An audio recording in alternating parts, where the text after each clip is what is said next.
Some call it confidence, others call it arrogance. Me, I call it being a hotshot. But not everyone appreciates a hotshot. Some want rapprochement, a little peace, a little harmony. And some just turn into harpies. Today we dive into 3 hot words: hotshot, rapprochement and harpy. One struts, one soothes and one screams.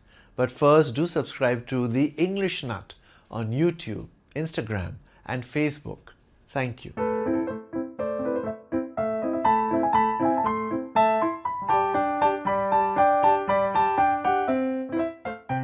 If someone calls you a hotshot, they probably mean you're talented, bold, and just a tad too aware of it.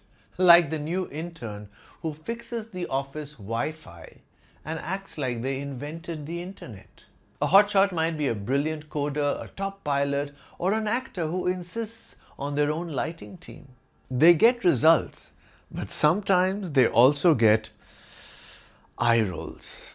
The company hired a hotshot consultant to save the failing project. She may be a hotshot lawyer, but her people skills need work. He walked in like a hotshot, tossing his car keys and quoting Elon Musk. The word hotshot has taken quite a journey. Around 1933, it came to mean an important person, someone impressive, perhaps a little full of themselves. But before that, in the 1920s, it referred to a fast train. And way back, around 1600, a hotshot was actually a reckless or foolish person, proof that even show-offs have humble beginnings. In her book Big Magic, motivational writer Elizabeth Gilbert quotes Mark Manson, the self-help guru. If you want to be a hotshot court lawyer but can't stand the 80-hour work weeks, then I've got bad news for you. The word was suggested by Rachna Jahangir. Now let's reconcile French style with rapprochement. A word that means reconciliation or the establishment of harmonious relations. Rapprochement, that's how it's pronounced in French, is what happens when two countries, old friends or squabbling siblings decide, let's not fight anymore.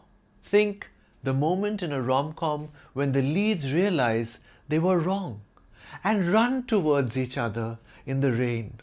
That, my friend, is rapprochement, with or without soggy hugs.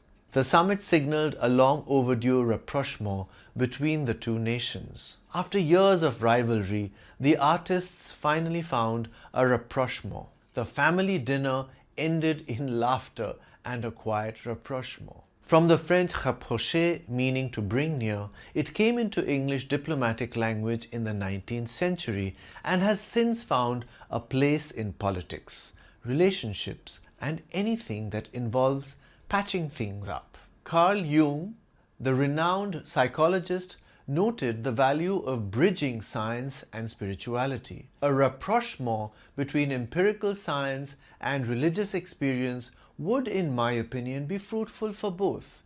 Harm can result only if one side or the other remains unconscious of the limitations of its claim to validity. This word was suggested by Benu Vijani. Harpy, not to be confused with the harp. There is no music here. A harpy is a mythological monster from ancient Greece. Part woman, part bird, all fury. They were known to swoop down screeching, snatch things away, and generally ruin your day. In modern usage, a harpy is someone, usually a woman, who is loud, nagging, and relentless in her criticism.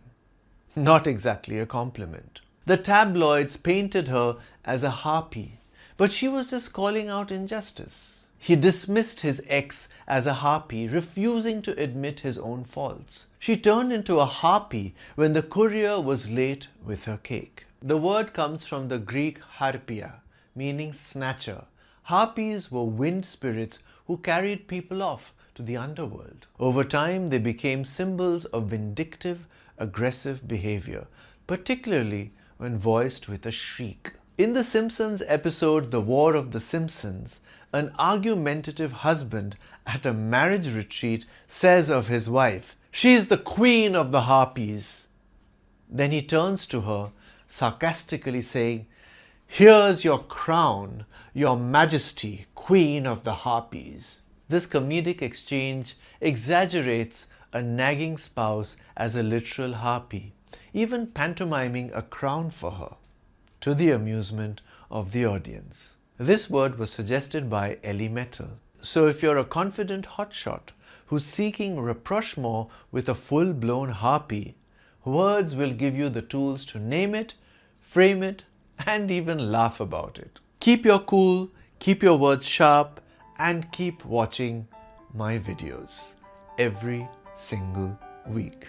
And do let me know what you think of this episode in the comments. I'm the English Nut. Bye for now.